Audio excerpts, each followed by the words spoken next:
এক ভূখণ্ড দুই দাবিদার, নাম কাশ্মীর। সৌন্দর্যে মোহিত করার মতো, ইতিহাসে রক্তাক্ত হওয়ার মতো। গত ৭৫ বছরে ৫ বার রক্ত ঝরেছে এখানেই। ভারত পাকিস্তান মুখোমুখি হয়েছে যুদ্ধক্ষেত্রে, বদলেছে নেতৃত্ব, ঘুরেছে রাজনীতির চাকা, তবুও বদলায়নি ভাগ্যরেখা। অবিচার, অনিশ্চয়তা আর অসংখ্য লাশ। এটাই কি কাশ্মীরের নিয়তি? প্রথম দফা ১৯৪৭। দেশভাগের ক্ষত শুকায়নি তখনও। কাশ্মীরের মহারাজা ভারত মুক্তির সিদ্ধান্ত নেওয়ার পরই পাকিস্তান পাঠায় উপজাতি ও সেনাবাহিনী। ভারতের জওহরলাল নেহরু সেনা পাঠান প্রতিরোধে। যুদ্ধ বয়ে আনে প্রায় ১৫০০ মৃত্যুর মিছিল। জাতিসংঘ আসে, মাঝখানে বাঁধে যুদ্ধবিরতি। আর কাশ্মীর ভাগ হয়ে যায় দুই ভাগে, লাইন অফ কন্ট্রোল। এর দুই পাশে দুই দাবিদার। দ্বিতীয় ধাক্কা ১৯৬৫। পাকিস্তানের অপারেশন জিব্রাল্টার দিয়ে কাশ্মীরে অনুপ্রবেশ। ভারতের পাল্টা আঘাত। যুদ্ধ ছড়িয়ে পড়ে পাঞ্জাব পর্যন্ত।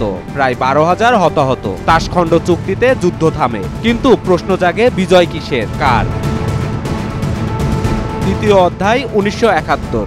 এইবার কাশ্মীর নয়, পূর্ব পাকিস্তান। গণহত্যার মুখে ভারতে আশ্রয় নেয় ১ কোটিরও বেশি শরণার্থী। ভারতের হস্তক্ষেপ, মুজিবনগর সরকারের সহায়তা, পাকিস্তানের ৯৩,০০০ সেনার আত্মসমর্পণ। একটি নতুন দেশের জন্ম বাংলাদেশ। তবু ভারত পাকিস্তান দ্বন্দ্ব কি থেমেছে?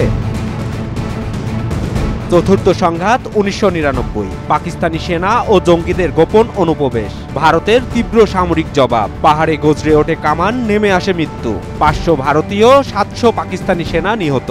পুনরুদ্ধার হয় কার্গিল, কিন্তু রক্তের দাম কি? এবং এখন ২০২৫।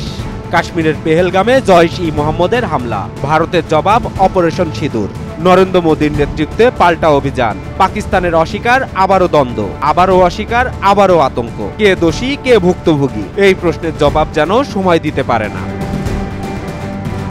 কাশ্মীর একটা ভূখণ্ড নয়, একটা দুঃসহ স্মৃতি। শান্তির প্রতিশ্রুতি এখানে বারবার রক্তে লেখা হয়, আবার মুছে যায় বন্দুকের আওয়াজে। ৫টি যুদ্ধ পেরিয়েও যদি সমাধান অধরা থাকে, তবে আর কত রক্ত, আর কত ক্ষত, আর কত হাহাকার প্রয়োজন শান্তির জন্য? কাশ্মীর কি চিরকালই থাকবে এক ভূখণ্ড দুই দাবির অমীমাংসিত ইতিহাস হয়ে?